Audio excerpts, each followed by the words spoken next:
So let's get going. Obviously, there's a lot to cover, as we know from the other presentations too. So just for context, training goals that we want to, first off, I'm going to best practice this and turn off the dinging because I don't like that when I'm presenting.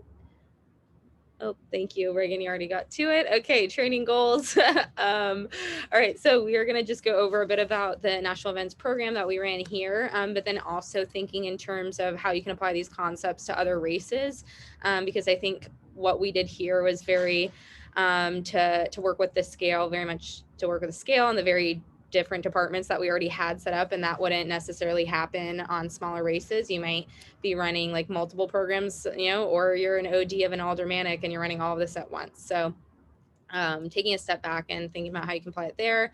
We'll go over the event types we host and just some BPs, outline the volunteer leadership structure we use, and then just some key takeaways and metrics. So agenda, we'll go over the phases, some parameters and preparation to set up an events program, the event types, talk about how you could work with coalitions and other event types you could run programs.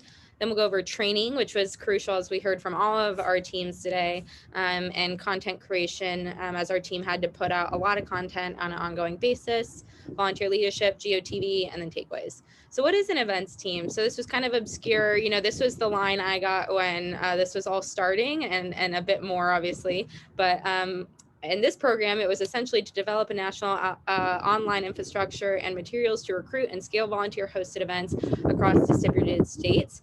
However, digging a little deeper, you can define this to the race. In this case, it was to make sure that we're having an active and vibrant community in a virtual space. So important to keep the momentum, and then also have key milestones such as the convention and like debate watch parties that other departments could reflect on. And maybe it wasn't as far as like voter contact success, but it was for image and making sure that we had events in all 50 states, right? So there's a few things there. And then also the other part of this is the voter contact. Like events program can very much work hand in hand with supporting voter contact and training. So it's all how you set it up, but this is the broad stroke of what we were set out to accomplish. Some program goals that we specifically had is we really wanted to build a community of supporters. Like for any national program, we had to start there. We wanted to spark voter contact action. So how could we use events to facilitate that train and increase the output for our distributed program.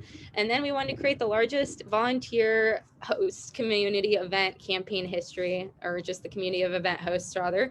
And I think we did that. So I think the keynote here is every campaign is going to be different, and you have to think about what works for your candidate and community. I'm a big, after doing this, I think you could totally run a virtual events program along with post-COVID world, and I think it could be wildly successful. And I think on smaller races, it's just how do you fit it in with the other departments. I guess when I'm thinking on really small races, it's like you and maybe two friends in a room trying to do it all. So like your quote departments, but I think it can be very helpful. So let's talk about some key phases and points. So first, planning is 101. One thing with any race, and this one was crazy because we were entering the coordinated, you need to determine the scale and the time frame of race. I think all of us felt the pressure. We couldn't get it all done. And like if we were doing this in a primary through a general, we could do much different things. But the time frame is important so you can get to the escalation and like GOTV output and success you want. And then the scale is important because obviously those go hand in hand.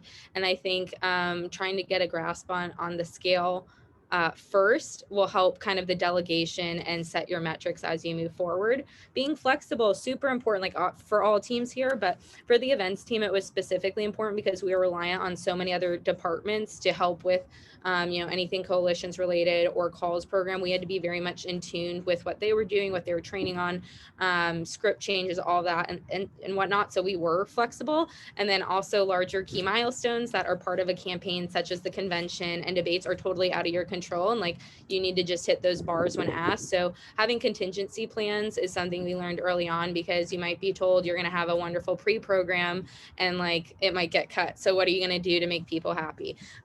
So things like that, be flexible. And then Another thing is knowing the other programs you're supporting and campaign objectives you need to meet. And this would be in part of the planning phase. The more information you can get there, the better you can do in tailoring your program and your timeline to help them. And I think, if there's big campaign objectives you can feed into, the events team is a very external facing department. So you have the opportunity to work with a lot of different people across teams. In any race, I think, if you don't have a list of supporters or anybody, like you're just hitting the ground with a new candidate, host an event. Especially hosting a virtual event is probably one of the best things you could do really quickly to get a list of supporters going or just people interested. Not every campaign is going to have van, even bigger ones off the bat, costs a lot of money. So this is a quick way you can hit the ground running and start building that portfolio. And if you already have a list of supporters, like the first thing you do when you get to a race is you could take them and have just like a community meeting to introduce yourself. So I think sorry, Scout has to go inside. Some things never change. Yeah, we'll just leave it there. Okay, anyways, Scout cuts off my train of thought, but that's enough. I'm like a big fan. I'm already excited to go do all this after hearing everyone and apply this to another framework. So this is awesome. All right, program phases. So a few things. Whew, now, I didn't draw the diagram I wanted to here, but a lot of these were happening simultaneously, which made it crazy, as we all know, for like delegation and all that stuff. But really just quickly trying to think through some of the phases of a program. Planning, right? Like you're getting on the ground. Usually if you're a director, you have like hopefully a few days a week, who knows, some time to plan a program, do the hiring and content creation. I will say for an events program, it's not something you can launch without creating the content, right? You need to have like the templates and different things that other people will talk about a little bit later. So you do need a little bit of time of drafting and understanding where the planning is going before just like diving in. I will say one thing that maybe didn't hinder, you only get one shot, right? Like if you're doing a blowout event or like you're trying to get all these people for your first event, it needs to be a really good success because you might not get them back. So I think just thinking about that early on, like if you feel like you're in a pinch and it's not going to be a good event, just knowing it could backfire and hurt retention later.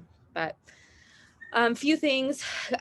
So hiring was ongoing, which I think dictated a little bit of how we structured the program, which I can get into, led to some challenges. But I think either way, that's kind of phase one. Then you have your program activation, you're launching.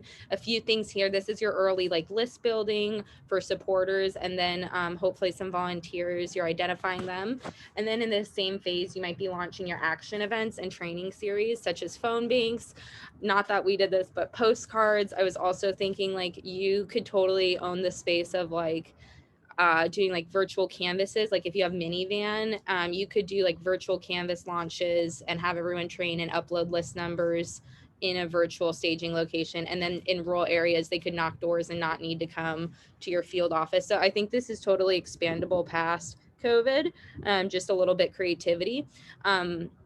And we'll talk more about like the action. I think like knowing that you're going to have an events program that is really supporting the action events is key from the get-go, which we didn't fully do for a few reasons, but I think if we had, we would have been more successful. And then last, or not last rather, but attendee and volunteer escalation. Like you got your list, you got some events going. Now it's time to boost those up, get more attendees through the door and make sure they're actually attending your events, and then escalating those that you have. And lastly, get out the vote. We'll talk a little bit about get out the vote for events, but having some foresight to that is important. Trainings and testings, we will talk about this a little bit more later too, but thank you to Lucia and everyone who helped with this because it was extremely important for scale, which we all know. But for the events programs who are like, they were ambassadors and representatives and we're not able to like QC their work during an event, it was really important that they attend trainings. So we had a level of standardization and quality and like knowing that there's some cohesion about what we're doing as a program. So super important. We'll talk more about the ones we did. And then all for testing, like I think to scale, which we all learned, having some testing parameters around, volunteer escalation is really important and move quickly. And we had some good ideas there too, much like everyone else, but attending a larger training, then, we generally did a Google form and then so on. And that was pretty effective. But again, I think there's improvements for scale there that we could have done.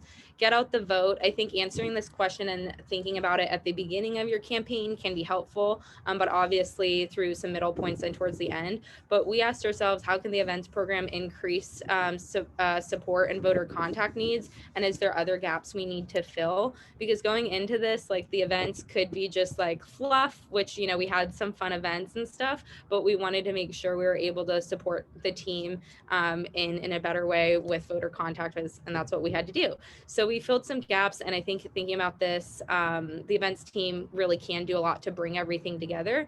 And yeah, so answering that question is awesome. Parameters and preparation. So before you get going in any race, and even when we started here, it was really messy, but tried to answer a few questions. Obviously, some of this is very familiar to us, but if you're new to campaigns, you'd want to identify your population, your districts, previous voter turnout, key demographic information, any current data sets you have available by like your current campaign, previous campaign, and then any identified supporters and volunteers. I think for the events team and just in general, it's just important to see what kind of base you're working with if you are going to be a metrics driven campaign and doing some research beforehand. And I think with events, like, if look, there were all these people that turned out to vote, maybe I could do a kickoff like with this group, right? So you can kind of get a sense of like a base that you could start a kickoff event with. And one thing that was just challenging, which we all faced, I think, was the coordinating the data and like ban access. It was a big mess. So just like trying to do what you can and being proactive, and on smaller races when you don't have maybe even the budget to van, like, how can you be scrappy about it and take this data and start list building, and getting voter record files as you can. But a lot of things to think about there. And then also, while you're doing your research, thinking about the current constituent landscape. Not really sure to what to call some of this, but some of the blocks and barriers we found with events is, obviously with virtual, you need to have access to a laptop and internet. And even in rural areas, this can be challenging with slow broadband, and it's something like really much to consider. When I worked in Illinois, like the southern tier of the state had very, very bad internet. Like when I had to travel down there, could not do a Zoom. So maybe this doesn't work, and you could really be hurting yourself or inflating your projected numbers of success because half your state can't get internet well. Do people have access to laptops? Timing of constituents, are people working multiple jobs? Like maybe then you shouldn't have, push so hard on the virtual event phone banks, or maybe this does work so people don't need to travel and you can do that comparison. But things to think about. And right now we realize that like even people who are maybe more well off had access to laptops and such, their broadband was still slowed down because everyone's at home at the same time. So just like different things to think about. And then language options and accessibility on this campaign, I think we obviously got there. But on smaller races where maybe you don't have access to do like closed captioning, or pay for an interpreter, like what can you do? I think there's like nonprofit agencies that help with this, and important to be inclusive as you're building out your events program. Some other things to think about are the tools you need, some of which we know cost money. So know your budget is number one, and then like realistically plan out, like, can I get this in a reasonable time frame? As we know, like if I look back at the events plan, a lot of the things requested or ideas maybe like didn't quite get there or got there later, so they weren't as helpful. But things that you need for sure is a video conferencing platform. We know Zoom can be expensive, so you might not have the budget. You need an event platform. In this case, we use Mobilize, not committed to it, but an alternative if you're on a smaller race could be like, how are you going to track these? Is it an Excel document? Is there like an Airtable thing that would make sense? So knowing what's available. Then you're definitely going to need, as we all know, a document location for people to access it. Loved having access to upload our materials to the website. We found like that added a little more like gravity to them, and were a little more official when they were posted out. And then calendar, we used a lot of Calendly, which also was, expensive, I think overpriced, but a tool to make appointments was helpful. So those are just like a few top line notes. Now, I think I'm passing it to Reagan for event types. Thank you so much, Catherine. So I'm going to keep this a little short, but what you basically need to know is that your overall goals when you're looking at what type of events you're going to have, determine how these events, how these different event types can benefit your program. Again, not all programs are the same. Not all programs can use events the same way. So think about that. And also, we want you to that this can help determine the materials and timeline that you're going to need to host virtual events. So if you're thinking about it from the beginning, what type of events you might want to hold, you should be able to do that. And so some of these different types of events we have. First off, community events. We think that events can be a place to build your community, to help people learn about a candidate. That's great for smaller races, especially where someone's running as a Democrat, but no one really knows who it is, or or if you just want big events where people might not be ready to host an action event, but this could be a good place to get them in the door with a community event. But these also can create free momentum and press opportunities. So create historic activity days of action, like Women's Weekend of Action and Debate Weekend of Action, things like that, and then community service virtual events. But action events, these are events mainly to teach and do phone banking. These are the types of events that we've been talking about with all these teachbacks, whether they're phone banks, whether they're friend banks, or whether they're text banks. All these things are definitely ways that you can help your campaign, help your community. And they all have different objectives, but they can all play an important part in each phase of the events program. So we have this little best practices thing. I'm not going to really go over this, but right now, just for the sake of time. But if you come back to this document, you can take a look at this, and there's some good tips there.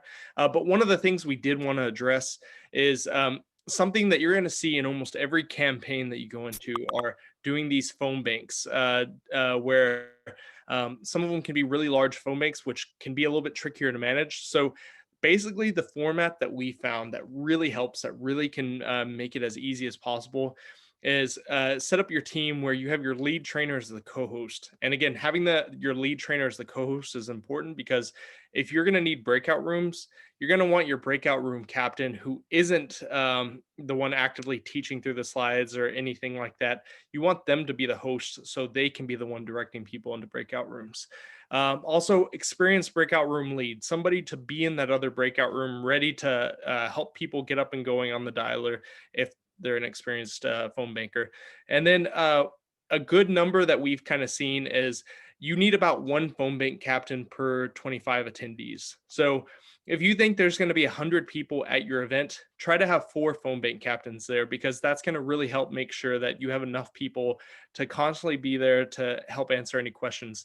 And then just some simple tech checks. Make sure you turn off the attendee ability to unmute until the end of the training, because I'm sure you've all seen it where 1 or 2 attendees might derail your training with a bunch of questions, where at the end you can let them ask it.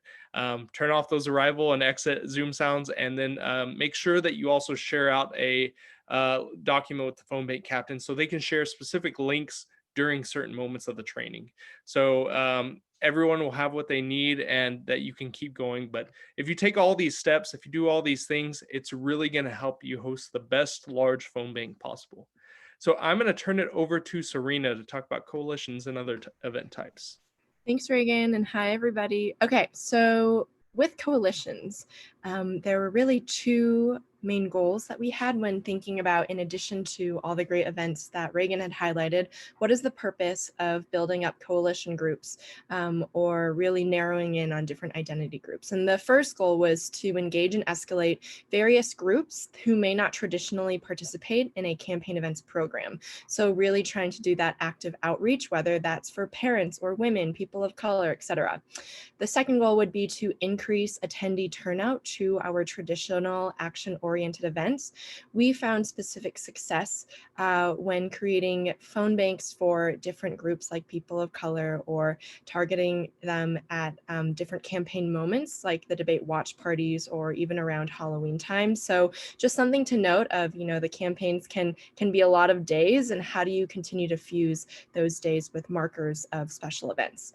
So the coalition that we focused the most building up on our team was called Communities United, which was targeted at volunteers who are leaders of a community group, whether that is a local place-based neighborhood group or a faith-based group. We had a lot of interesting Facebook groups like Stutters for Biden. And the goal for this and how it aided our events team was that we were trying to build up a super event hosts, people who we would ask explicitly to host events every single week for 5 or 6 weeks straight. And then heading into GOTV, basically one event per day or as many as possible. So what we incorporated into the content were phone bank trainings, friend bank trainings, letter writing, debate watch parties. It ended up being a lot of different trainings that we were putting these super volunteers through. And so the overall success of the program was great, but the one opportunity area that I think we all agree on moving forward is the trying to encourage each event or community leader to own one type of event, like a phone bank or a friend bank, which would lead to much higher impact versus spreading them thin. So those were the different coalition things that we were working on, and I will pass it over to Hannah now.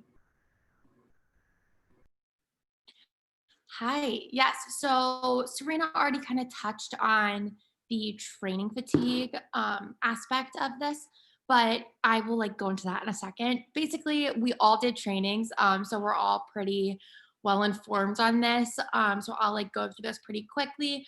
The goal for our trainings was to scale this volunteer-led program we had because we were running volunteer-led events, whether they were action events or community events. And we just wanted to make sure that we were controlling the quality of these events, as each event host was like a kind of a pillar or a representative of the campaign to their groups each time they were hosting an event. So we just wanted to make sure that we were able to build a scalable process where then as the campaign escalated, their events were also able to escalate both in size and quality. And so then also being ready for those key moments like convention, debate watch parties, and then ultimately GOTV. So yes, so some things to think about: what tools are you using? How are you going to use those tools in your trainings? There was a lot of content creation on our team, and I don't think that that would be necessarily possible on a smaller race if it's, like Catherine said, a statewide race. I know that I worked on races where it was just me and one other person, and we would not be able to churn out these high-level trainings and guides the way that we were able to. So luckily we had Lucia, who was creating a lot of the trainings for us, and then we would create guides that went along with them. I think that some things that could have made it a little bit easier if you're running a smaller program, like Reagan said, you want to think about your goal. What events are you going to have? You don't need to have this wide range of trainings the way we did. And then creating tools and guides that will feed into your training and support your training and the material you're presenting there can make the trainings more accessible and can also make it a little bit easier for you if you don't have the capacity to have an event host training 4 days a week, every week, the way that we did. So the trainings that we had were Event Host 101, how to host a phone bank, our GOTV strategy and event host session, our convention and debate watch party event host trainings. Like I said, and like Serena said, there was a little bit of training fatigue. I think there was also a good amount. I think we all probably experienced this in our trainings. We would have people come to our trainings and say, wait, I thought that I was learning how to text, or I thought that this was for XYZ. So some things to think about are making our titles and our descriptions maybe a little bit tighter going forward. That's something that I would definitely suggest. And then maybe streamlining our training process. So I know we got into a good groove with, if you're going to host a phone bank, you need to come to the how to host a phone bank training. You need to go to a call crew training, and then you need to read these 2 guides, and then you'll be prepared. So making maybe a little bit clearer of a path for training and guides and tools for attendees and people who are hoping to take a step forward as a volunteer or an event host would be something that I would definitely think about for the future.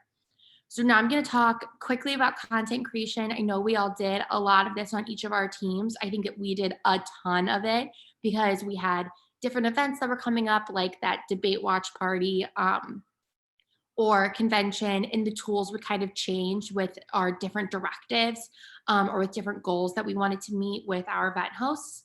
So we had those templates on Mobilize, which maybe if you're a smaller campaign, you won't utilize Mobilize. And then our guides and our presentation decks. Again, this is something that I really want to emphasize. I think is important to make training and becoming an event host or becoming a volunteer who is stepping up in this way more accessible and easier. And it can also help you offload a lot of that training onto a volunteer leader. And so I know Angela will talk about this a little bit later, but finding a volunteer that can aid in that training and the rollout of the guides and tools, or maybe even creating guides and tools. I know that we ended up getting some really awesome volunteers who were able to help actually step up in this process and create guides and tools for us. That's definitely something that you would want to look for. And I think that we also wish that we had passed a little bit of that off a little bit sooner than we did.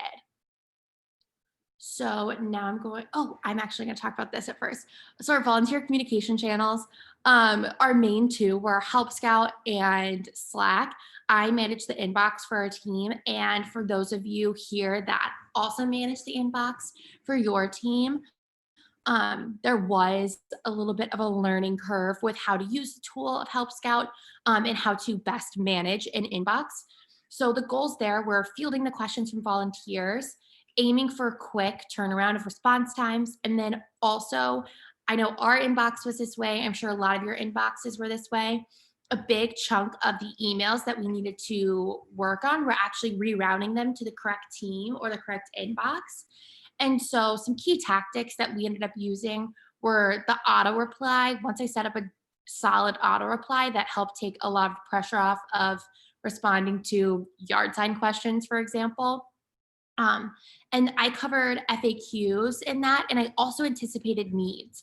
And so even if we had no relation to an event that like the campaign was running, I knew that a million people were going to, or at least a couple hundred, were going to message our inbox and ask for the Zoom link because they wouldn't be able to locate it. And so in the auto reply at the top saying, if you're looking for the Zoom link for the event with Kamala Harris tonight, here's the link. That was really key in managing the inbox. And then I also just want to talk a little bit more about rerouting. I think that was hard. Lots of emails would cover multiple departments with their questions. Maybe they'd have a technical call crew question, but they'd also have a question about hosting a phone bank. So I think that, and I also think that volunteers would get caught up in being rerouted. I know that we would get sent questions from volunteers about attending a fundraiser.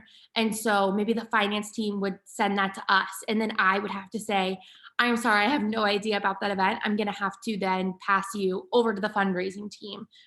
So I wonder if having a larger inbox that we work in cross-departmentally would maybe, and then have it filter into folders, and then we all kind of attack the general inbox together. I wonder if something like that would work a little bit better. Just something to think about. I know in a smaller race, you would typically only have 1 to 2 inboxes, so this wouldn't be as much of a problem. But for a program of this scale, I definitely think that our inbox management could have been a little bit better. To not let questions go unanswered, because I know that our general info inbox was pretty high. And I know that I also sometimes, with a workflow, until I worked it down, I'm sure that and I think Aaron and I actually had a conversation about this, there were questions going to the calls team that didn't necessarily apply to the calls team, but in that automation process, you just can't always get those things perfect. So those are just some things to think about with inbox. And now I will pass it to Reagan to talk more about Slack. Thanks, Hannah. So one of the big things with our Slack is it's an entirely different environment from those of y'all who are on the calls team or the text team. The main thing about our event host Slack is it's a good way to build community with other people who are stepping up to host host these events. People were sharing ideas in the event host Slack of like some of the types of events they were hosting. And also it was a place where people could come with questions, where whether they had questions for other people hosting different types of events, or if they had questions that our mods were there at the ready to help out with those events. But the other good thing about our Slack, which was really useful, was it was a great place to encourage people to host specific types of events. So like if we had the debates coming up, we would encourage people to host a debate watch party. And by just posting that in the Slack and encouraging the moderators to remind people about that occasionally, that was a good way to get people interested in doing an event that they might not have done before. So especially if you're doing this with like smaller races or things like that, using Slack as a community hub, it's a great way to do things when you're trying to get as many people as possible involved. So some key tactics that we had with our Slack was using a sequencing doc that included things like post templates that mods could go in there and take from and be able to post directly into Slack. And you could have post templates of everything from GOTVs right around the corner to different types of events where you're trying to get people to host and things like that. But there was also in different tabs in our sequencing doc, there was a frequently asked questions section where they can see us, which was definitely helpful for newer mods, and then useful links for volunteers that they could share. And then the other thing that we did a little bit differently with our moderators, and again, this is probably this is probably more of a situation when your moderators, when you don't have near as many moderators as like on the calls team, for example, is we just used Calendly to shift signups, where basically having it direct to a different calendar system, and people could just go in at the same time each week and sign up for their moderator shifts. So that was a pretty useful thing for us. But again, it's different for every team, and it's something to at least consider going forward. So next, I'm going to hand it over to Charlene.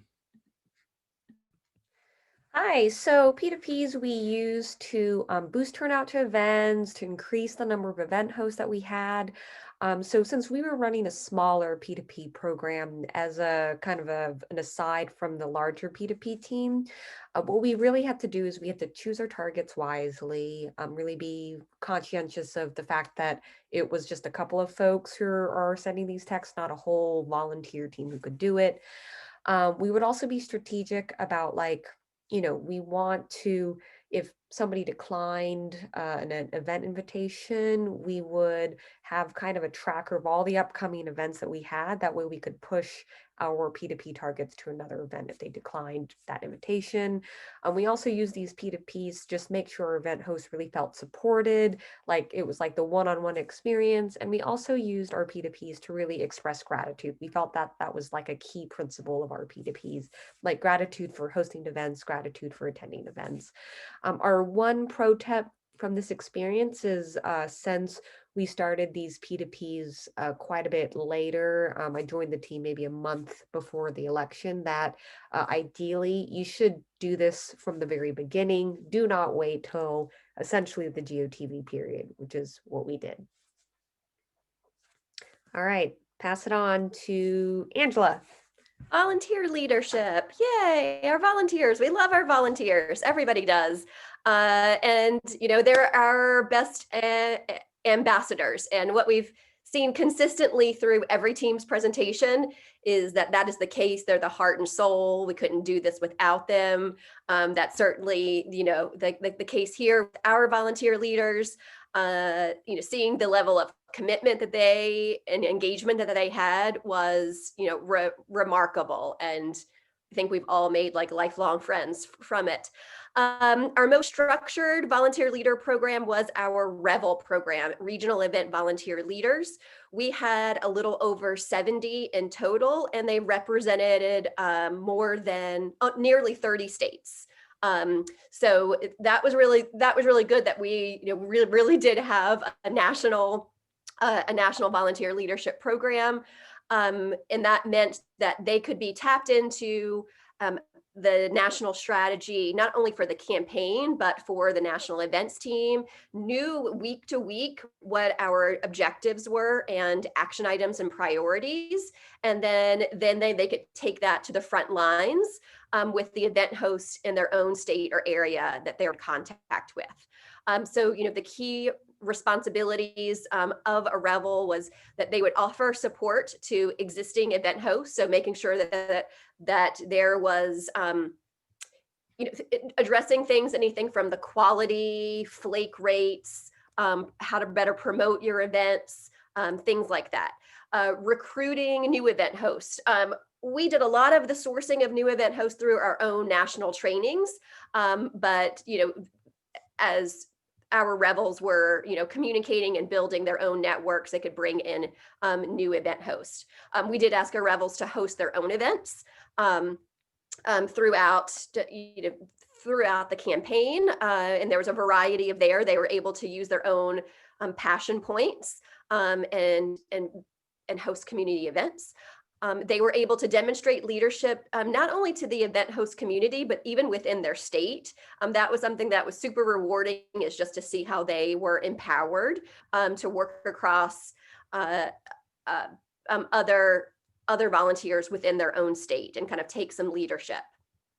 And then assisting with GOTV efforts, like it was super important that we had this already trained, motivated, engaged, and knowledgeable base of volunteers that we could really lean on for GOTV. So that was anything from being those phone bank captains for our national phone banks, filling roles in our rapid support center, serving as what we call SOS captains, these backup event hosts should an event host have to cancel last minute, or event hosts who needed support. They also assisted with our P2Ps and getting those out. So they really became a real extension of our team during GOTV. So the next slide. And the one thing that I will also say is that I think this regional event leader program is something that can be replicated especially at a state level. I think that's something that could easily be adopted. So key tactics. Initially, we sourced Revels through one-off conversations with existing event hosts. We knew that could not become a sustainable way of bringing in Revels. So then what we did was, rather than starting with an individual conversation, we shifted to the model of if someone had indicated they had interest in being a Revel through either the BSD form or from one of our training sessions, we then plugged them into a weekly onboarding training session. And that's where we went over the role, the responsibility, the level of commitment, and got them on board that way. Or we had some people drop off saying that it was not for them, and that was totally fine. From there, we also had weekly leadership meetings. So every Sunday afternoon, we brought the group together. We shared campaign updates, the priorities for that coming week. We made sure that we communicated to them ahead of that meeting and post-meeting. So we had lots of communications out to this group and updates, also through just email or our private Slack channel for them. And then to help hold them accountable to making those calls to event hosts, we held a weekly call time. So in the middle of the week, we had a Zoom meeting where we would give them a call list, a script, and walk them through whatever that week's priority was. We probably rolled that out a little later than we should have. If we could do it all over again, would have built that in from the beginning. But it was really good as leading into GOTV, because then we could shift to making calls to anyone who's hosted a phone bank before to ask them to host more in those last 4 days. In terms of the last thing they'll add here, because I'm trying to move quickly, in terms of structure, we had one team lead for the entire program, and that ended up becoming me as the one that ran the leadership meeting, set the agenda, developed all the communications. But then each of the regional managers still had built relationships with the Revels within their particular states, and that's where we could also spot revels who could be plugged into other important roles for the events team. So we had we had one revel who became one of our trainers. We had, another revel that really stepped up in the Rapid Support Center. Other revels who really phone banking became the specialty. So we were able to, through that relationship building, plug them into other places where we needed already trained, reliable volunteers.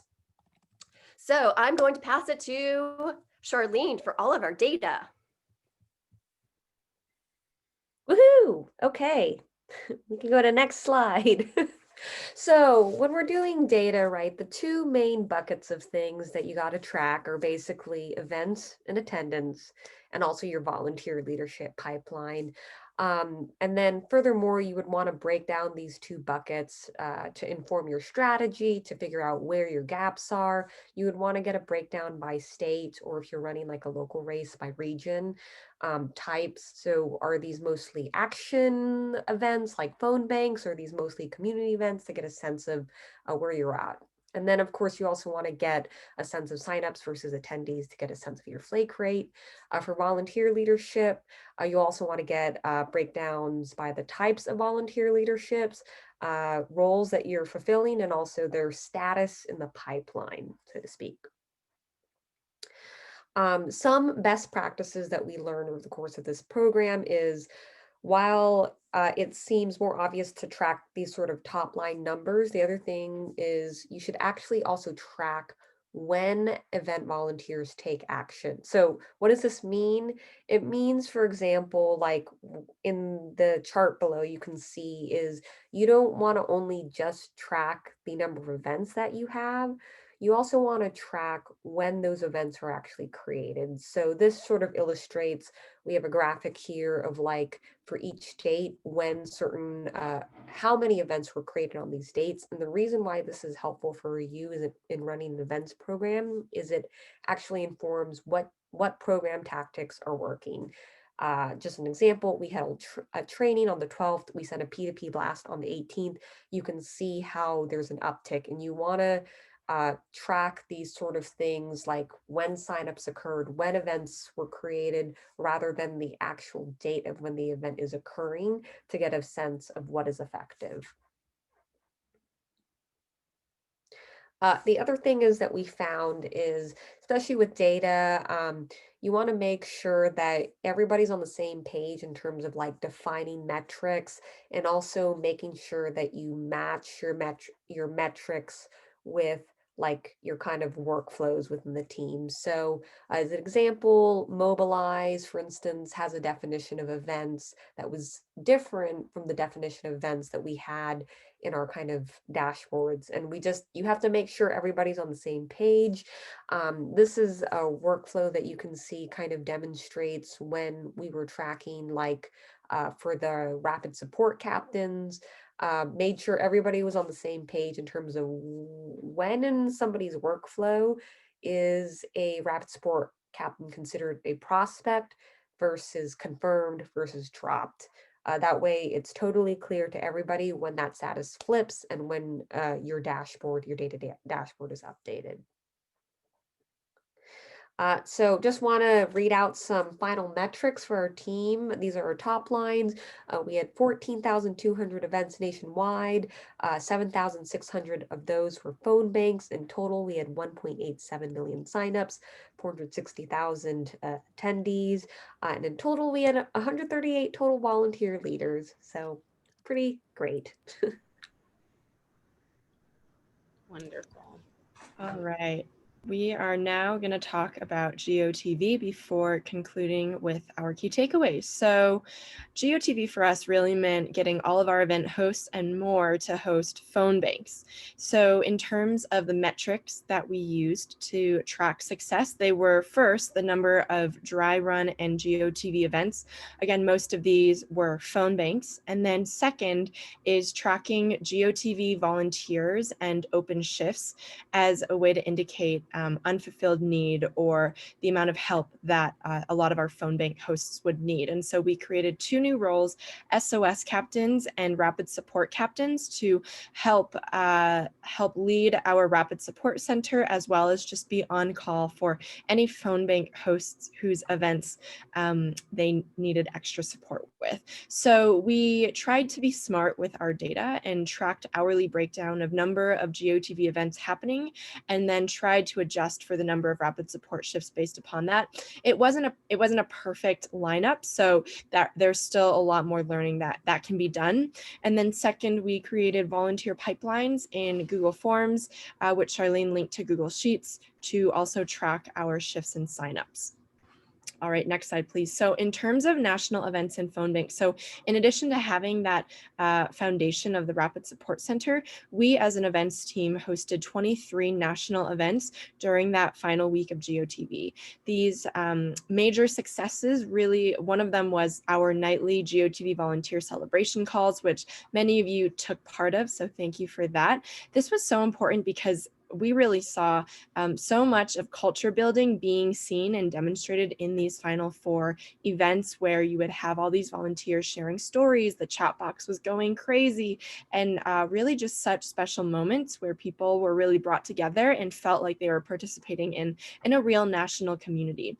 We also hosted tons of large phone banks, sometimes within an hour of deciding, which was great. And then in terms of just opportunity areas in the future, so a lot of this was, once again, led by our team, the national events team, and we think that we could have also tapped other event host leaders to host large phone banking events as well, given that they've been trained and they also have their own volunteer organizing capacity to roll out those things.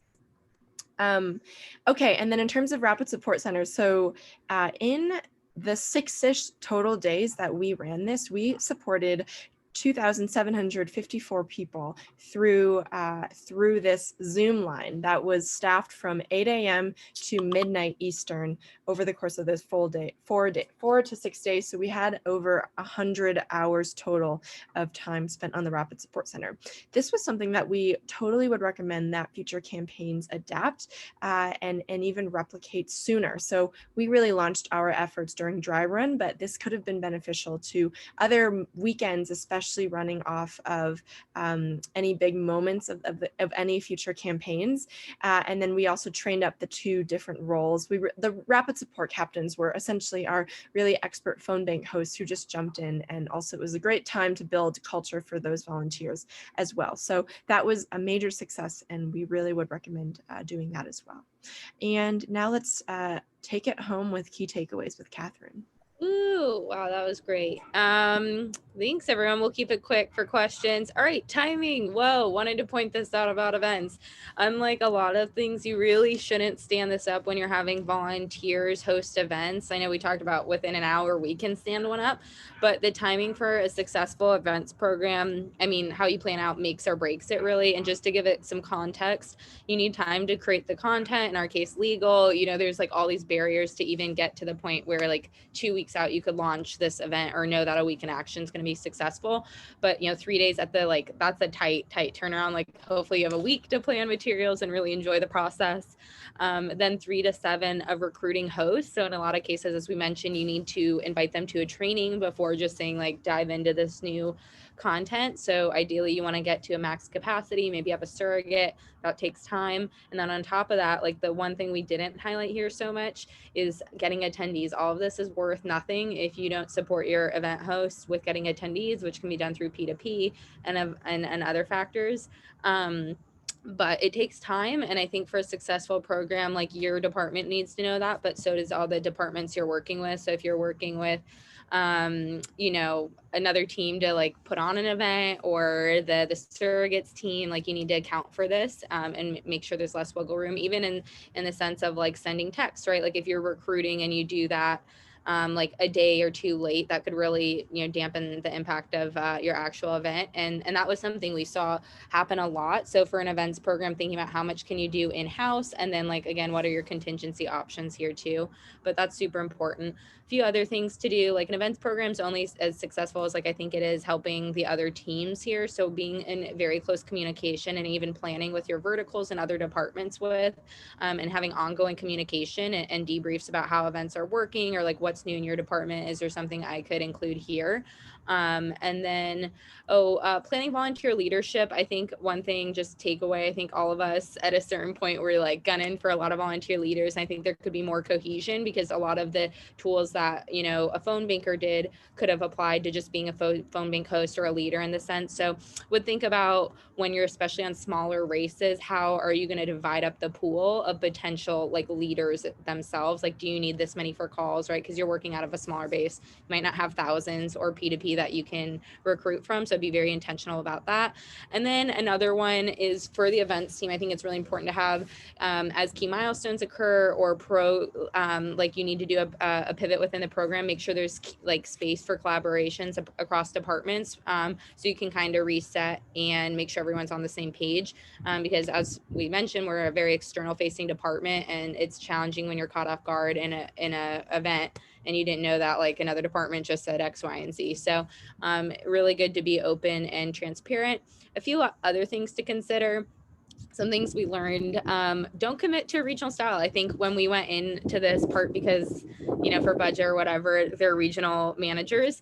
But really as the team progressed, and I know we were hiring and doing everything at once, would love for that, in a dream world not to happen. But, initially they were placed as regionals for the West, Central, and States. I don't think you need to commit to do that. Our team continued to do that, but they also own various buckets for example, Reagan, our Slack lead, Angela, our project manager for Vols, and Serena Communities United, Hannah, Help Scout, right? So everyone owned their own thing. But I think it took a little bit, obviously, due to just the circumstances we were in. And then next thing we learned for this program, we would have wanted to launch the events program, like really in tandem and just run it right on with the calls program, like from the get-go, like stand up trainings together, make sure the ask like bleeds into like, if you feel good and you've made calls twice, fall into like, how about you host your own event? It's almost an escalation of making calls rather than its own entity. So part of the thing is pitching what is an events program. And I think each program is going to have to define that themselves and like make sure you have that down pat, because that is something that was new and challenging to get people to even like come in and be part of the events program or leader. So the other key takeaways, because I didn't want to write them all out, here are just some alphabet letters. And no, this doesn't mean anything. We were joking around about the order, but nothing doesn't mean anything. But D is for delegate. We learned that delegation is key. The more you do it often and earlier, but not forgetting your testing processes, the better. We found that when we could delegate to help get graphics or fun sing-alongs, like people felt empowered. And I think sometimes you can be a little bit scared to do that, or I don't know. I think this campaign culture really embraced that, maybe because we had to, but we should take that to other teams who often are like, no, we need to, have this rigid process internally, not. So I think delegation was great for all of us. T is for test and trust. Woohoo. Yes, we want to test them and then we're going to trust them. Obviously have some evaluations as necessary, but that is helpful to get to the scale, which folds into S is for scale and for success. Woohoo. So don't forget, you need to think about those things. And then A is for automation. Unfortunately, we didn't get to the like really gold standard we would have liked to in some of the systems that we would have seen across campaigns. We wanted to have more things automated on mobilize ends, from reminders, to, if you didn't attend a training 2 days out, could we automate a text to follow up? A lot of our process was very manual to certain things. So in any program, particularly this, would love to do more of that. And then T is for thank you, because with our event hosts, like not only do they make calls, they're trainers, like they recruit their own network. They're like just the all stars of taking on all these actions. So we always went by the rules of 3, thank them 3 times, like if for attending a training or whatever it may be, and then tell their attendees to thank them and just carry down the good feels through all the events. Was going to write out the alphabet, not going to, but yeah, C is for Catherine's, A is for Angela, and so on. So It's been really fun. I think we learned a lot, and I really just am so excited about virtual events playing a space in a lot of communities. I really think you can do this in any size race. Like there's free Zoom. If you get one line, you can start hosting community meetings. You can maybe figure out like all these senior homes, right? I'm thinking in Chicago, we always had to get into these senior homes. You're definitely not going to be knocking on their doors, probably couldn't get into their doors anyway. And all these high rises. Now I'm thinking, oh, I'm not even going to Chicago to organize a race, but in big high rises, a problem can be like door knocking, or how do you even engage with these people because they're in these buildings. I think virtual events has a lot of like gateways to open this and ways to like create community that you hadn't seen before. And I just love the fact that all of us help people not have to go into a field office, but can still like be impactful and have a say. And I think it's just been really wonderful. And I love this team. So you all are rock stars. And I'm gonna have my soapbox. Do we have questions?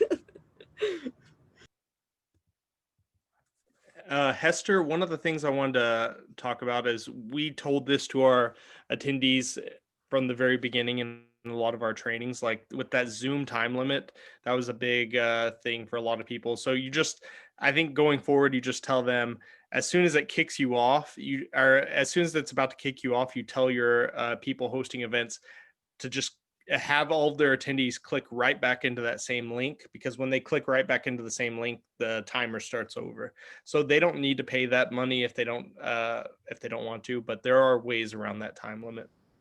And you don't have to use Zoom. I will say like on smaller races, maybe it makes sense to do Google Hangouts and like, but then again, to go into barriers, like if they don't have G chat, can they get in? I think they changed that, right? But like just things to consider. We went through the pros and cons, but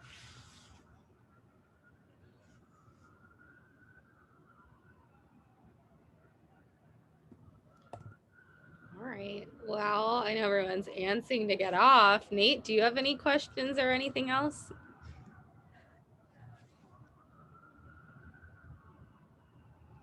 All right. I guess with that being said, this was awesome. I'll talk to you guys later. Bye.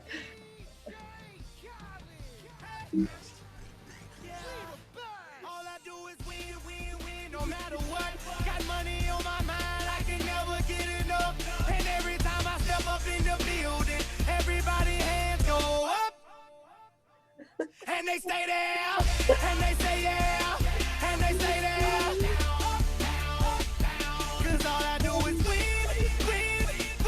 And if you going in, put your hands in the air, make them stay there. Ludacris Okay, bye guys. cause I never been defeated and I won't stop now.